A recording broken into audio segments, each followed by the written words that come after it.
Do you remember the major tetrachord? Of course you do. We've spent some time with it. We constructed those major scales from it, and from there we went to key signatures. Probably haven't thought a lot about it since then, but I'm just going to bring it up just briefly. Major tetrachord. Let's write, how about an E major tetrachord?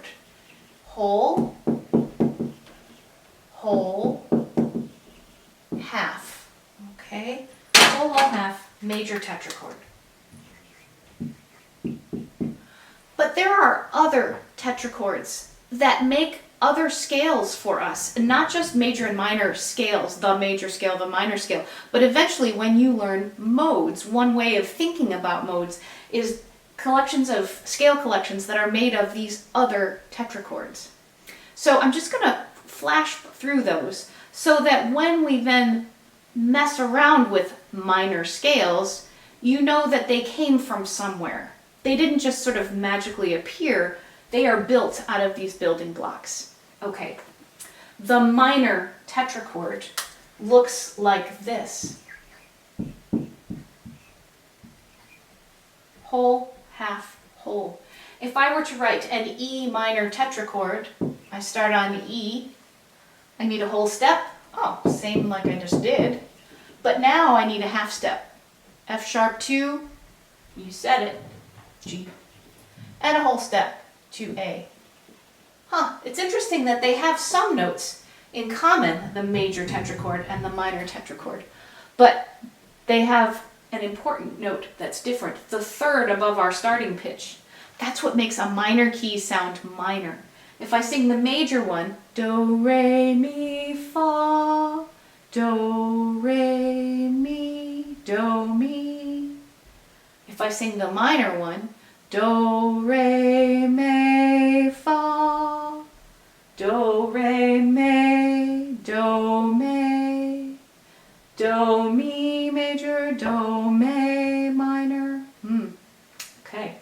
There are a couple other specialized tetrachords. We're not going to get to them right away, but I want to throw them out here so that you have them explained or sort of shown to you all at once. The next weird little tetrachord that only gets used one other time is the Phrygian tetrachord. And that one is funky. It looks like, whoops, wrong marker here. We need half, whole, whole. It's kind of like sort of an inverse in a way of the major, but we're going up. It's going to sound weird. Watch this. Excuse me, minor tetrachord, you're getting in my way here. All right, half step above E is F. And now a whole step. And now a whole step. Wow. This one had some notes the same as the minor one. This one had different notes the same, not very many notes the same as the major one. It's not very related to the major one, is it? It will sound more like the minor one. It will sound kind of minor-y. Why? Because the third note is the same. If I sing do, re, mi, fa, major tetrachord, do, re, mi, fa, minor tetrachord, do, ra, mi, fa. Wow, that's weird. The second note is kind of low. Okay. There's one more. I'm going to show it to you. Here it is. I don't know if can you see it at the bottom there? Okay. So it looks like that's just barely in my range here. This is called the harmonic tetrachord. And because my framing got cut off a little bit, I'm going to write it over here. The harmonic tetrachord has a really weird pattern. And again, I'm going to put it up above so you can see it here on the screen. It's a half step, an augmented step, bigger than a whole step, and then another half step. Wow, crazy. So I need a half step, E, F. Now a whole step above F would be G. So if I make it too big, yeah, got to make the G bigger, further away, and then A. Wow, this is going to sound kind of weird. We only use it in one place, in the harmonic minor scale. If I start on Do, here's what it's going to sound like. Do, ra, mi, fa, Do, ra, mi, fa. That doesn't even sound like next door notes. Right, because this is too big. It's bigger than a whole step, so it kind of sounds like a skip. Ah, yeah. So let me review. Major tetrachord. Do, re, mi, fa. Minor. Do, re, mi, fa. Phrygian. Do, ra, mi, fa.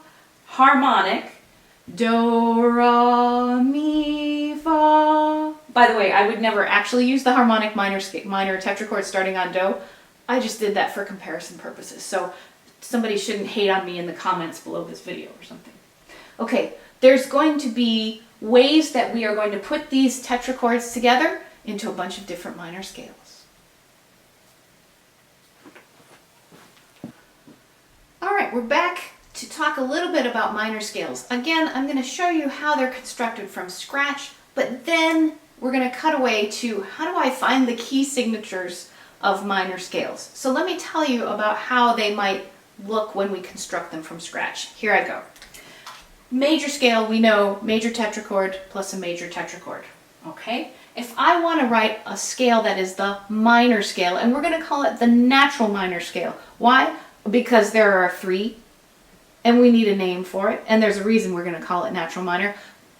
Why call it that? We could have called it Rudolph, and the other one's Prancer and Vixen, but that's just history for you. They didn't choose Rudolph. So what we need first is a minor tetrachord followed by the Phrygian tetrachord. Fortunately, I'm here to help you through this. So if I start on E, because I have an E major scale, I'm going to do the minor tetrachord. That was whole, half, whole. Whole. Oops, write a note.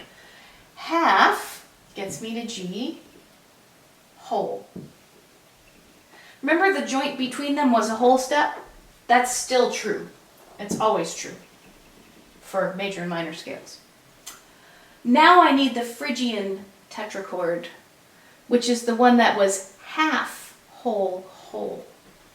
Half step above B, whole, whole. Okay? Half, whole, whole. Do, re, mi, fa, sol, la, ti, do. Do, re, mi, fa, sol, la, te, do. Which notes are different? The 3rd note, the 6th note, and the 7th note. They are in different positions from major to minor. By the way, when I write a major scale and then I write a minor scale that starts on the same note, these are called parallel major and minor. Parallel major and minor. Notice, do they have the same key signature? No. This, if I take these sharps out and I put them in the key signature, E major, you now know really well, has 4 sharps. What did this natural minor one have? It just has 1 lonely little sharp. And you say, wait a minute, 1 sharp? Isn't that the key of G major? You're right, grasshopper. But it's also the key of E minor. Some major and minor keys have a partner. They share. There's only 12 key signatures because we only have 6, or there's only, how am I going to say that? There's only so many key signatures to go around. 7 sharps, 7 flats. So there's only that many key signatures that we can play with. They have to share. So first, we just looked at how the parallel major and minor compare, but we realized they don't have key signature in common. No. So I'm going to go to the ones that do have the key signature in common. Hold that thought.